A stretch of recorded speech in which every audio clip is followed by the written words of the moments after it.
नमस्ते दोस्तों, कैसे हो आप सब। आशा करती हूँ कि आप सब बहुत ही बढ़िया होंगे। मेरा नाम है डॉक्टर अवनी और मेरे चैनल पर आप सबका स्वागत है। दोस्तों, 40 के एज के बाद और बढ़ती उम्र के साथ न जाने हमें कितनी सारी बोन रिलेटेड, हड्डियों रिलेटेड समस्या होने लगती है, जैसे कि जोड़ों में दर्द, नी पेन, बैक पेन। और ऐसी परेशानियों के साथ हमारे बोन्स भी बहुत नाजुक होते हैं और वो धीरे धीरे टूटने लगते हैं। तो इस कंडीशन को कहा जाता है ऑस्टियोपोरोसिस। और आज का वीडियो है इसी के ऊपर। आज के वीडियो में मैं आपको बताने वाली हूँ कि इफ़ेक्टिव घरेलू ट्रीटमेंट और इफ़ेक्टिव होम्योपैथिक मेडिसिन, जिससे ना कि आपके ये सारे दर्द दूर होंगे, बल्कि आपकी हड्डियाँ बहुत मजबूत होगी। लेकिन आगे बढ़ने से पहले अगर आप चैनल पर नए हो तो चैनल को सब्सक्राइब करना ना भूलिएगा। दोस्तों, हमारे शरीर पूरा एक हड्डियों के ढांचे के ऊपर निर्भर होता है, और ऐसे में अगर कोई भी समस्या या परेशानी होती है या किसी एक भी बोन में गड़बड़ होती है तो हमारी पूरी सिस्टम को वो हिला देती है। तो ऐसे में आपको कुछ बातों का ध्यान रखना चाहिए और कुछ बातें आपको आपके लाइफस्टाइल में इंक्लूड करनी है। जैसे कि number 1, daily intake of vitamin D. और ये विटामिन डी आपको कहाँ से मिलेगा? तो ये नेचुरली आपको सनलाइट से ही मिलता है। तो जो सुबह का सनलाइट होता है, सूरज की किरणें होती है, इसमें आपको रेगुलरली जाके वॉक करना है। Daily 35 minutes of walk is sufficient. दूसरा है, आपको वेट ट्रेनिंग और स्ट्रेंथ ट्रेनिंग के ऊपर भी ध्यान देना है, क्योंकि दोस्तों ये वेट ट्रेनिंग को एक कंडीशनिंग भी माना जाता है। इससे बॉडी में नई हड्डियों का निर्माण होने में भी मदद होती है। इसीलिए वॉक के साथ साथ जब आप स्ट्रेंथ ट्रेनिंग, कोई भी वेट उठाते हो, तो वो बहुत ही ज़्यादा असरदार है। तीसरा, आपको एरोबिक्स का भी ऐड करना है, क्योंकि एरोबिक्स के वजह से जो आपकी मांसपेशियाँ है, आपकी बॉडी की फ्लेक्सिबिलिटी है, वो बरकरार रहती है।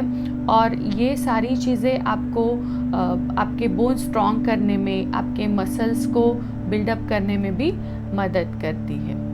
नेक्स्ट इम्पॉर्टेंट फैक्टर है डाइट। दोस्तों, डाइट में आपको प्रोटीन और कैल्शियम रिच फूड्स के ऊपर ज़्यादा फोकस करना है, और इस बात का ध्यान रखना है कि आपके बॉडी में नेचुरली कैल्शियम इंटेक ज़्यादा जाना चाहिए विदाउट सप्लीमेंट। तो इसीलिए आपको नेचुरली कैल्शियम आपको डेयरी प्रोडक्ट से मिलता है। तो आप पनीर, दूध, चीज़, ये सारी चीज़ें भरपूर मात्रा में सेवन करें, और ये डेली आप इंटेक आप कर रहे हो, इस बात का ध्यान रखो। दूसरा, पनीर, क्योंकि पनीर मसल बिल्डिंग और जो आपके डैमेज टिश्यू है उसको रिपेयर करने में मदद करता है।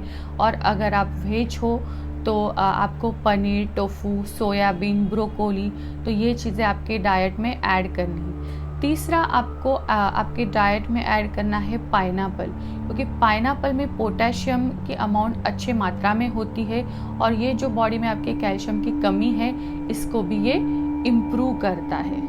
नेक्स्ट, आपको आपके डाइट में डेली अगर आप स्पिनच खाते हो तो काफ़ी अच्छी बात है, क्योंकि स्पिनच में 25% कैल्शियम होता है, और उसमें आयरन और पोटेशियम की मात्रा भी अच्छी तरह से होती है। तो आप आपके लंच में स्पेसिफिकली सैलड के तौर पे स्पिनच का सेवन करें। नेक्स्ट है, खाना खाने के बाद आपको फ्लैक्ससीड का कंजम्पशन करना है, क्योंकि फ्लैक्ससीड में एंटीऑक्सीडेंट्स होते हैं और कैल्शियम भी होता है। तो ये बात हो गई नेचुरल इंग्रेडिएंट जिसमें कैल्शियम की मात्रा भरपूर अमाउंट में है, और ये अगर आप डेली बेसिस पे सेवन करते हो तो ये कैल्शियम की कमी को भी पूरा करिए। नेक्स्ट है, आपको क्या परहेज़ करनी चाहिए। सबसे पहली बात तो आपको अगर पेन हो रहा है, साइटिका है, नी पेन है, जॉइंट पेन है, तो आपको विगरस जॉगिंग नहीं करनी चाहिए, क्योंकि इसके वजह से बहुत आपके नी के ऊपर प्रेशर आएगा और भी आपको समस्या हो सकती है। दूसरा, मैंने बहुत सारे महिलाओं को देखा है कि वो बहुत परहेज़ करती रहती है और सिर्फ घर का काम करती है, तो उनको स्ट्रेंथ ट्रेनिंग और वेट ट्रेनिंग कंपलसरी करनी है, क्योंकि लेडीज़ में और कैल्शियम की कमी भी होती है। तो इसीलिए अगर वो खुद को इस तरह से फिट रखेगी, प्रॉपर ट्रेनिंग करेगी, तो आगे जाके उनको कोई समस्या नहीं होगी। Now let's see what are the best homeopathic medicine for your problem. तो इसमें एक नंबर 1 स्प्रे है, ये SBL का अर्नी का स्प्रे है। अगर आपको कभी चोट आई है या बीच बीच में आपको दर्द होता है, कभी ब्रूसेस हुए हैं, स्वेलिंग है, इन्फ्लेमेशन है, और अगर नी पेन भी हो रहा है, तो आपको इस स्प्रे का इस्तेमाल करना है। जहाँ पे भी पेन होता है वहाँ आपको ये स्प्रे करना है, और ये दिन में 2 या 3 बार आप कर सकते हो। दूसरी मेडिसिन है SBL की होम्योकैल टैबलेट्स। तो ये बहुत ही इफ़ेक्टिव टैबलेट्स है। इसमें कैलकेरिया फॉस है, कैलकेरिया फ्लूरिकम है। तो ये सारे जो इंग्रेडिएंट्स है, ये आपके जो मसल्स पेन है, जॉइंट पेन है, इसको रिकवर करने में मदद करती है। और इतना ही नहीं, अगर आपके बोन्स बहुत कमज़ोर हो चुके हैं, this is very good for osteoporosis also. अगर आपने टेस्ट करवाई है और उसमें डिटेक्ट हुआ है कि आपको ऑस्टियोपोरोसिस है, तो आपको ये टैबलेट्स लेना स्टार्ट करनी है। ये टैबलेट्स आपको कैसे लेनी है? 1 टैबलेट 3 टाइम्स डेली, ठीक है। और अगर आपके इसमें आपको दिखा है कि ऑस्टियोपोरोसिस डिटेक्ट हुआ है, तो आपको लेनी है 2 tablets 3 times daily. Next medicine है दोस्तों सिम्पैटम, और ये 30 पोटेंसी में आपको लेनी है।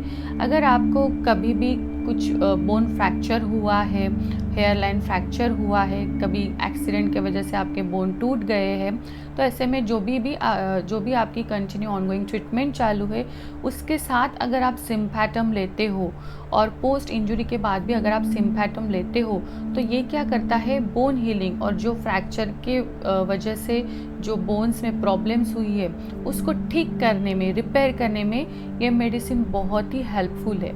इसका डोज आपको लेना है 2 ड्रॉप्स, या अगर आप उसके मेडिसिन बनाते हो तो 3 to 4 ग्लोबुल्स आपको 30 पोटेंसी में लेनी है, और दिन में आपको 3 बार लेनी है। और ये आपको कंटिन्यू 1 मंथ तक मेडिसिन कंटिन्यू करनी है। दोस्तों, आशा करती हूँ कि आज के वीडियो से आपको आपकी समस्या का हल मिल चुका होगा, और ऐसे ही वीडियोस के लिए, ऐसे ही नॉलेजेबल इन्फॉर्मेशन के लिए हमारे चैनल के साथ जुड़े रहना। और अगर आपको ये वीडियो पसंद आता है तो प्लीज़ इसे लाइक और शेयर करना ना भूलिएगा। फिर मिलते हैं, तब तक के लिए स्वस्थ रहे, मस्त रहे, खुश रहे, and thank you so much.